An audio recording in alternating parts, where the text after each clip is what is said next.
আমাদের এই ব্রহ্মাণ্ডে এমন অনেক বিশালাকৃতির জিনিস আছে যেগুলো আমাদের কল্পনারও সীমার বাইরে।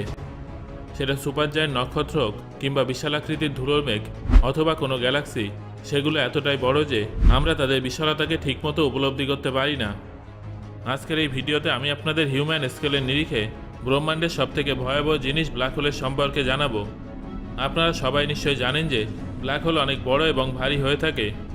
আমাদের গ্যালাক্সিতে যত নক্ষত্র আছে সেই সব নক্ষত্রের ওজনের থেকেও 1.5 গুণ ভারী হয়ে থাকে এই একটা ব্ল্যাক হোল।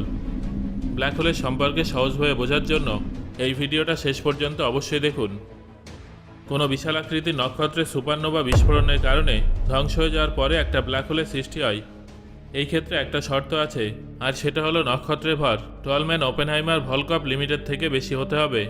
কোনো নক্ষত্রের ভর যদি এর থেকে বেশি হয়ে থাকে তাহলে সেটা ব্ল্যাক হোলে বদলে যায়, আর যদি এর থেকে কম হয়ে থাকে তাহলে সেটা সুপারনোভা বিস্ফোরণের পরে নিউট্রন স্টার বা হোয়াইট ড্রপ স্টারে বদলে যায়। আনুমানিক 4টে সূর্যের থেকেও ভারী নক্ষত্র ব্ল্যাক হোলে বদলে যেতে পারে।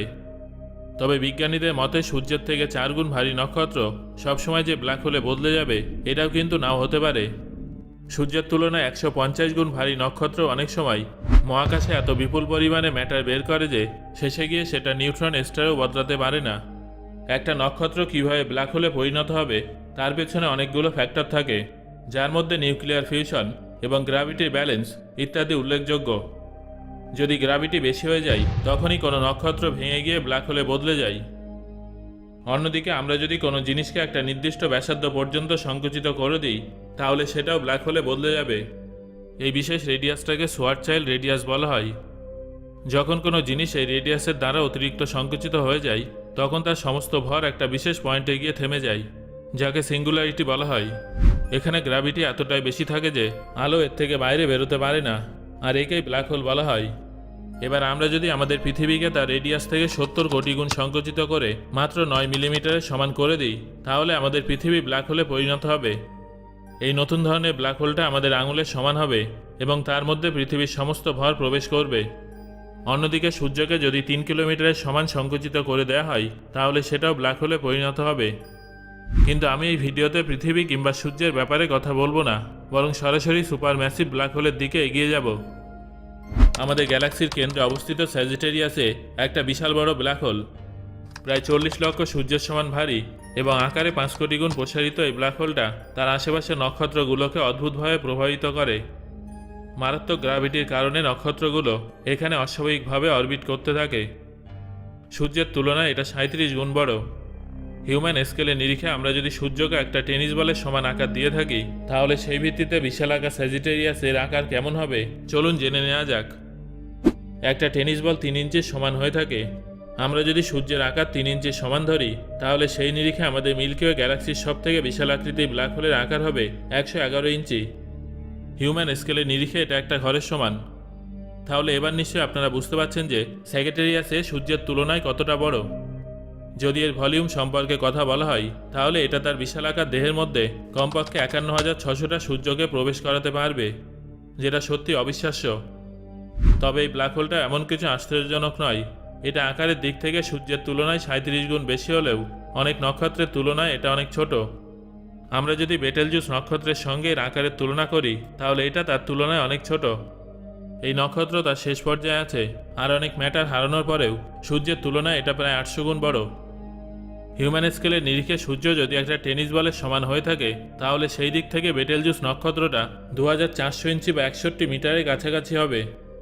নিজের এই বিশাল আকারের ভিতরে এটা 51 কোটি সূর্যকে প্রবেশ করাতে পারবে।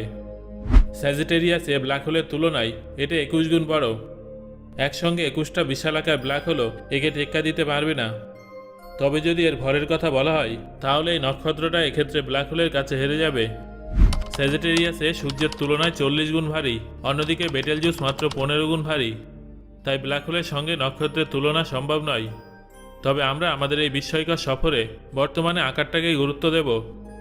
একদিকে আছে M87 ব্ল্যাক হোল এবং অন্যদিকে আছে স্যাজিটেরিয়াসে ব্ল্যাক হোল। দুটোই দেখতে অনেকটা একই রকম এবং আকারের দিক থেকে অনেকটা একই রকম, যদিও আসল খেলাটা হলো দূরত্বের। বন্ধুরা, আকাশে দূর থেকে একটা প্লেন আর একটা পাখির সাইজ একই রকম বলে মনে হলেও বাস্তবে একটা প্লেন একটা পাখির তুলনায় অনেকটাই বড় হয়ে থাকে। এই দুটো ব্ল্যাক হোলের ক্ষেত্রেও ব্যাপারটা অনেকটা একই রকম। 5 বছর আগে M87 নামক এই ব্ল্যাক হোলটার ছবি সবাইকে অবাক করে দিয়েছিল। আকারের দিক থেকে এটা অনেকটাই বড়। সূর্যের সঙ্গে তুলনা করলে সোয়ার্টচাইল্ডের রেডিয়াস সূর্যের রেডিয়াসের তুলনায় 26,000 গুণ বেশি।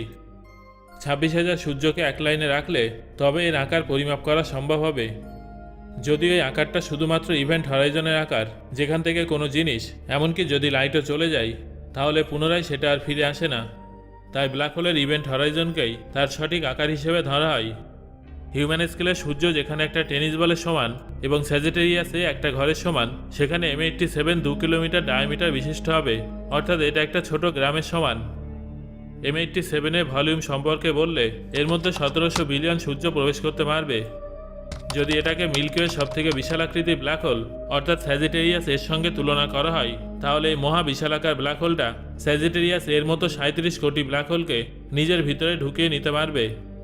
তাহলে বুঝতে পারছেন তো বন্ধুরা, এটা কতটা বড়। তবে এর থেকেও কয়েক গুণ বড় ব্ল্যাক হোল আমাদের এই ব্রহ্মাণ্ডে উপস্থিত আছে, কিন্তু এই সবগুলোই পৃথিবীর থেকে কয়েক বিলিয়ন আলোকবর্ষ দূরে উপস্থিত আছে। আপনারা টন 618 এর নাম হয়তো নিশ্চয়ই শুনেছেন। অনেক বছর পর্যন্ত এটা ব্রহ্মাণ্ডের সবথেকে বিশাল আকার ব্ল্যাক হোল ছিল, কিন্তু এখন এর রেকর্ডটা এর হাত থেকে সরে গেছে। টন 618 পৃথিবীর থেকে 18 বিলিয়ন আলোকবর্ষ দূরে আছে। এটা আমাদের সমস্ত টেলিস্কোপের নজর থেকে এখন দূরে চলে গেছে। আপনারা এখন এর যে ছবিটা দেখছেন সেটা 10 বিলিয়ন 80 কোটি বছরের পুরনো। ব্রহ্মাণ্ডের সম্প্রসারণের কারণে এই ধরনের ঘটনা ঘটে থাকে। আজ থেকে যেটা আমাদের থেকে কয়েক বিলিয়ন আলোকবর্ষ দূরে আছে, সেটা বাস্তবে আমাদের থেকে অনেক দূরে চলে গেছে। টন 618 সারা জীবনের মতো আমাদের নাগালের বাইরে চলে গেলেও এর বিশাল আকার আজও বিজ্ঞানীদের অবাক করে তোলে। প্রায় 390 বিলিয়ন কিলোমিটার প্রসারিত এই ব্ল্যাক হোলটা একই লাইনে উপস্থিত 2.5 লক্ষ সূর্যের থেকেও বেশি বিস্তৃত। হিউম্যান স্কেলে আমরা যেখানে সূর্যকে একটা টেনিস বল ধরে এগোচ্ছি, সেই স্কেলে টন 618 নামক এই মহা বিশালাকার ব্ল্যাক হোলটা প্রায় 21 কিলোমিটার বিস্তৃত হবে। তবে এই ব্ল্যাক হোলটাও কিছুই না, কারণ আমাদের ব্রহ্মাণ্ডে এর থেকেও বিশাল আকৃতির ব্ল্যাক হোল আছে। পৃথিবী থেকে 8 বিলিয়ন 61 আলোকবর্ষ দূরে উপস্থিত ফোনিক্স ক্লাস্টারের কেন্দ্রে আপনারা একটা ব্রাইট অবজেক্ট দেখতে পাবেন। এটা এখনও পর্যন্ত খুঁজে পাওয়া সবথেকে বিশাল আকৃতির ব্ল্যাক হোল। এই ছবিতে আপনারা এই ব্ল্যাক হোলটাকে এই ক্লাস্টারের কেন্দ্রে দেখতে পাবেন। ফোনিক্স এ নামের এই ব্ল্যাক হোলটা 590 বিলিয়ন কিলোমিটার জুড়ে বিস্তৃত। যদি এটাকে সৌরজগতে রাখতে হয়, তাহলে এটা সূর্য এবং প্লুটোর দূরত্ব থেকেও 100 গুণ বেশি হবে। এর ভেতরে একই লাইনে 4,20,000 সূর্য প্রবেশ করে যাবে। পৃথিবীর সঙ্গে তুলনা করলে 4,60,00,000 পৃথিবীও এর বিস্তৃতিকে পরিমাপ করতে পারবে না। এর ভরের কথা বললে এটা সূর্যের তুলনায় 100 বিলিয়ন গুণ ভারী। হিউম্যান স্কেলে সূর্য যদি একটা 3 ইঞ্চি টেনিস বলের সমান হয়ে থাকে, তাহলে সেই নিরিখে এর আকার 32 কিলোমিটার হবে। তবে ব্রহ্মাণ্ডে এর থেকেও বিশাল আকৃতির ব্ল্যাক হোল থাকতে পারে। বিজ্ঞানীদের ক্যালকুলেশন অনুযায়ী ফোনিক্স এর থেকেও 2.5 গুণ বড় ব্ল্যাক হোল খুঁজে পাওয়া সম্ভব, যেটা ফোনিক্স এর তুলনায় 2.7 গুণ এবং টন 61 এর তুলনায় 4 গুণ বড় হবে। হিউম্যান স্কেলে পরিমাপ করলে সূর্য যদি একটা টেনিস বলের সমান হয়ে থাকে, তাহলে এই আলট্রা ম্যাসিভ ব্ল্যাক হোলটা 87 কিলোমিটার বিস্তৃত হবে। তাহলে বুঝতে পারছেন তো বন্ধুরা, ব্রহ্মাণ্ডের সবথেকে বড় ব্ল্যাক হোলটা কতটা বড় হতে পারে। সো বন্ধুরা, এই ভিডিও থেকে আপনি কোন কোন তথ্যগুলো নতুনভাবে জানতে পারলেন সেটা অবশ্যই আমাকে কমেন্ট করে জানান।